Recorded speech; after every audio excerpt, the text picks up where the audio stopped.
தமிழ்நாடு அரசு ஒரு அறிவிப்பை வெளியிட்டிருக்கிறார்கள். அந்த அறிவிப்பு 12 மாநகராட்சிகளில் தூய்மை பணியில் ஈடுபடுவதை அயல் பணி ஒப்படைப்பு அவுட்சோர்சிங் என்கிற முறையில் முழுமையாக தனியாரிடம் ஒப்படைக்கிற ஒரு நடவடிக்கைக்கான அறிவிப்பாக அதை வெளியிட்டிருக்கிறார்கள். கடந்த திராவிட முன்னேற்ற கழகத்தினுடைய ஆட்சியில் 152 ஜிஓ 139 ஜிஓ இரண்டுமே மாநகராட்சி, நகராட்சி, பேரூராட்சி ஆகிய நிறுவனங்களில் நிர்வாக பிரிவுகளில் சில குறிப்பிட்ட வார்டுகளில் தூய்மை பணியை அயல் பணி ஒப்படைப்பு என்கிற விஷயத்தில் ஈடுபடுத்துகிறாங்க. இது ரெண்டுமே அவங்க ஒரு குறிப்பிட்ட பிரிவை அயல் பணி ஒப்படைப்பு செய்தாங்க. அதை எதிர்த்து தான் சென்னை மாநகராட்சியில் வார்டு 5, 8 போன்ற இடங்களில் தனியாரிடம் ஒப்படைக்கக்கூடிய நடவடிக்கை எதிர்த்த போராட்டத்தை நடத்தினாங்க. அந்த போராட்டத்தை இன்றைய தமிழ்நாட்டினுடைய முதலமைச்சர் ஜோசப் விஜய் அவர்கள் அன்றைக்கு ஆதரித்தார், அறிக்கை வெளியிட்டார்.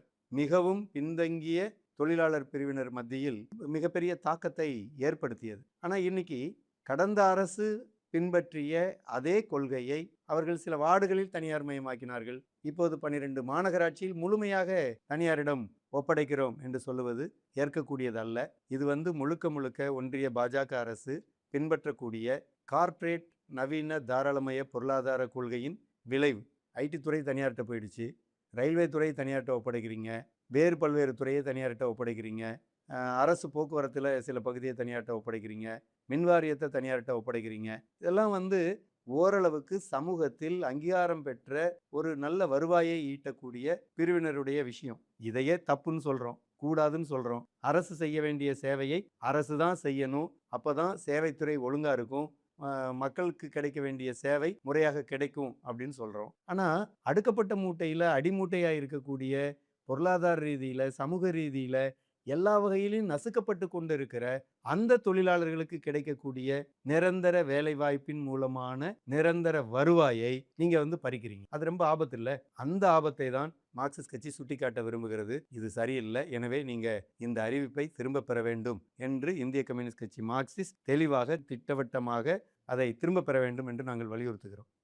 இதுல நீங்க இந்த JNURM அப்படின்னு ஒன்று இருக்கு, Jawaharlal Nehru urban renewable mission அப்படின்னு சொல்லி ஒரு திட்டத்தை கடந்த காலத்தில் ஒரு 15-20 ஆண்டுகளுக்கு முன்னாடி காங்கிரஸ் ஆட்சியில் இருந்தபோது முன்வைத்த ஒரு திட்டம். அது நகர மேலாண்மை மேம்பாட்டு வளர்ச்சி திட்டத்துக்காக அவர்கள் முன்வைத்த பல விஷயங்கள்ல தனியார்கிட்ட கொடுக்கணும்னு சொல்றாங்க. அதாவது பப்ளிக் பிரைவேட் பார்ட்னர்ஷிப். இன்னும் நீங்கள் பப்ளிக் பிரைவேட் பார்ட்னர்ஷிப், கல்வித்துறையில் பப்ளிக் பிரைவேட் பார்ட்னர்ஷிப், சுகாதார பணியில் பப்ளிக் பிரைவேட் பார்ட்னர்ஷிப், தூய்மை பணியில் பப்ளிக் பிரைவேட் பார்ட்னர்ஷிப். இதன் மூலம் நிச்சயமாக தனியார் கார்ப்பரேட் நிறுவனங்கள், கான்ட்ராக்டர்கள் மிகப்பெரிய அளவில் மனித வளத்தின் மூலமான உழைப்பு கொள்ளையை நடத்துவதற்கு நீங்கள் அனுமதிக்கிறீங்க. இது எந்த வகையிலும் நியாயப்படுத்த முடியாதது. அதை தமிழ்நாடு அரசு புரிந்து கொண்டு செயலாற்ற வேண்டும். அடுக்கப்பட்ட மூட்டையில் அடிமூட்டையாக இருக்கக்கூடிய அந்த அப்பாவி தொழிலாளர்களுடைய நிரந்தர வருமானத்தை நீங்கள் பறிப்பது, நிரந்தர வேலை மூலமான அந்த வருமானத்தை பறிப்பது என்பதை ஏற்க மாட்டார்கள்.